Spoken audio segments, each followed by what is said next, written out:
Hello everyone, welcome back. Today's activation is your regulation attunement aligned with the second pillar of wealth, executive nervous system stability, because abundance requires capacity before expansion. So some reflective questions to think of as we get into this reading are: what level of abundance currently feels safe for you in your body? And what is your nervous system possibly resisting by receiving more or thinking about receiving more?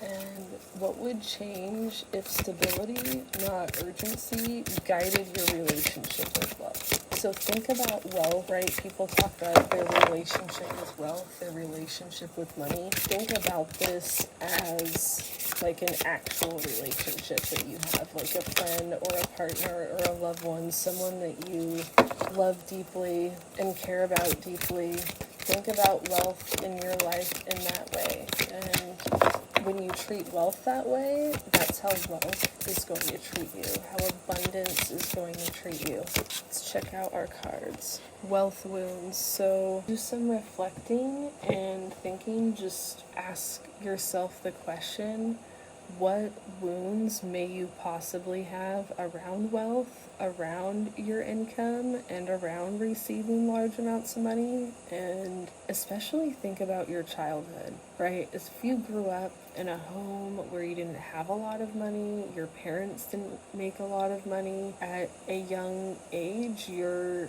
nervous system was essentially not calibrated for wealth, possibly. So it is up to you, based on your internal belief and what you know is meant for you in your life, based on your goals and your desires and your projects. What needs to be healed for you to become the highest version of yourself? And no matter where you are in your journey with wealth and abundance, that is always a good question to ask, because you don't want anything to hold you back from holding and sustaining what you've worked so hard for, what you've been calling in for so long. The seer. So you are intuitive, intelligent, you have this beautiful glowing aura and energy about you where there's something inviting about you. There's something also intimidating, but there's something about you where people like to ask you questions or seek counsel from you because they just feel that you know and that they can rely on you and that they can trust you. And this is the energy that you carry, not just as a person, but as a leader. Fortress of protection. So thinking about internal narratives, what stories, what cages have you locked yourself in?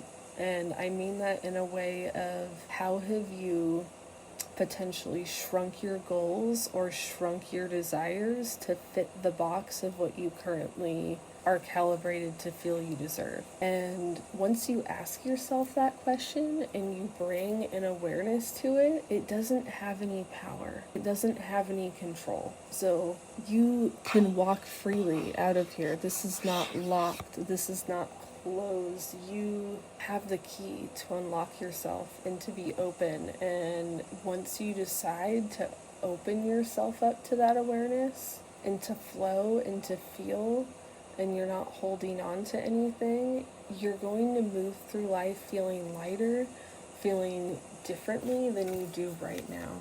The rogue, the black sheep of the family, right? But that's not a bad thing, that's a good thing. It's a good thing you're not normal. It's a good thing you might be a little weird. It's a good thing that you're different, because that is what allowed you to create the mindset to be this abundant person, to be the person that can call in things that people would have never believed would be possible. But you believe, and that's all that matters. That is enough. Beyond of excess. So as you move forward and are circulating more and more wealth, you're going to get to a point. This card to me is the card that says you are going to have so much money, you're not even going to know what to do with it. Like, at first, you're not going to know what to do with it. But the answer is this. Here's what you do. You use that money to make more money.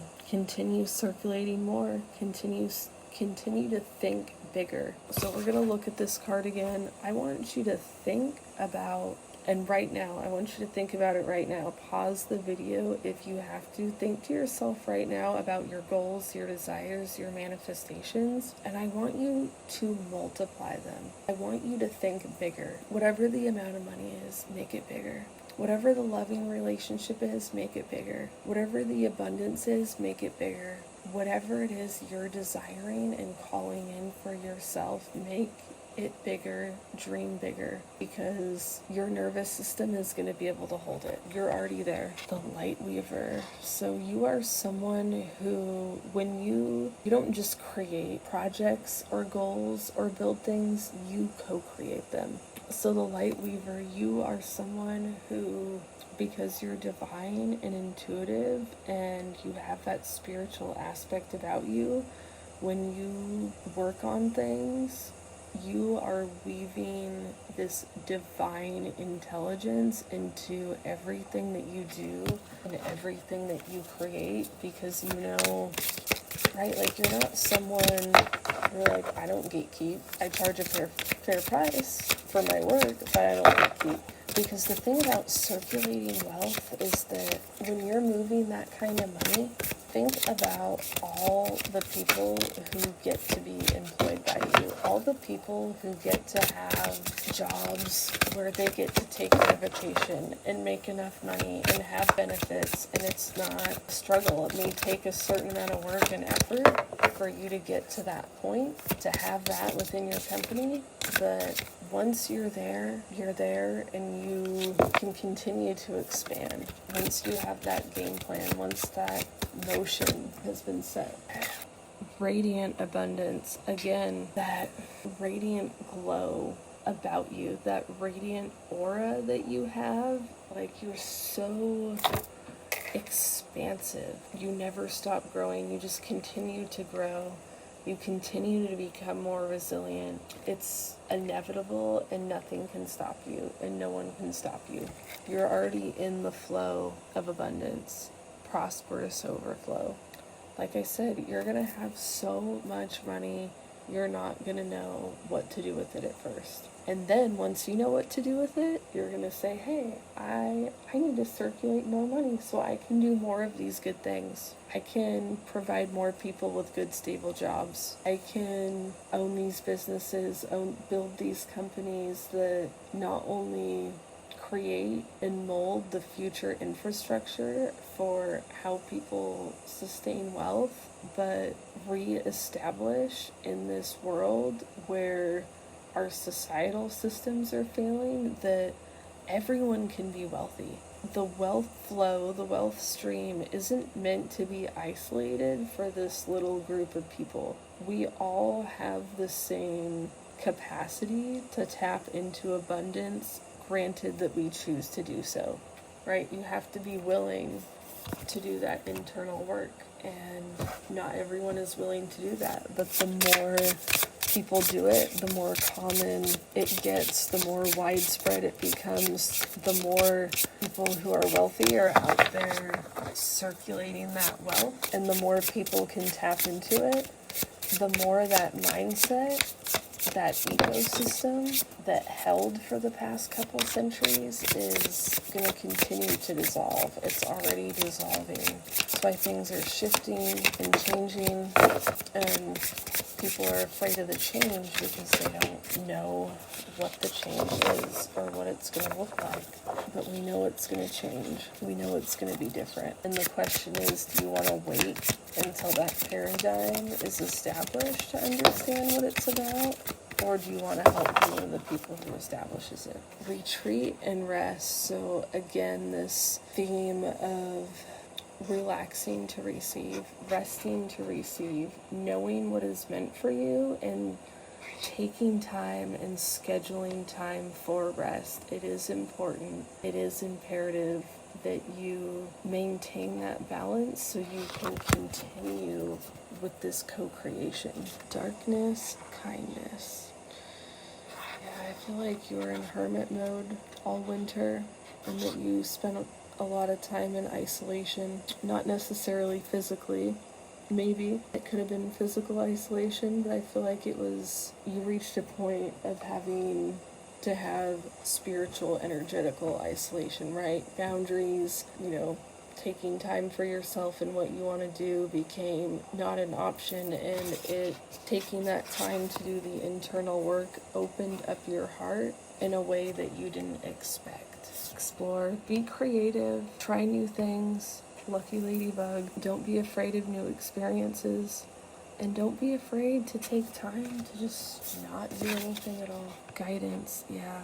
This is something that you're being guided to do so that way you can maintain the levels of abundance, treasure, wealth that you build up this year and as you move throughout your life. Dreams. I feel like you are having dreams like of your future self and of your future life, whether you remember them or not. Your subconscious mind is already creating what that future looks like, and it knows, and it's programmed for your desires, for that abundance, for that wealth. Your dreams are literally coming true. And it's because you know how to be patient. You're grounded, you're stable. You insert yourself into this image. He knows that if he waits the proper divine amount of time, that these will be perfect. Same with your abundance. You've been patient. Continue to be patient, continue to feel grounded, continue to feel stable, and know and trust that everything is happening in divine timing. Everything is continuing as it was intended and meant to for the streams of abundance that are going to be flowing into your life. And it's because you have this patient, grounded energy of understanding what's coming in divine timing that you are able to hold and sustain and call in and circulate more wealth than the average person is able to.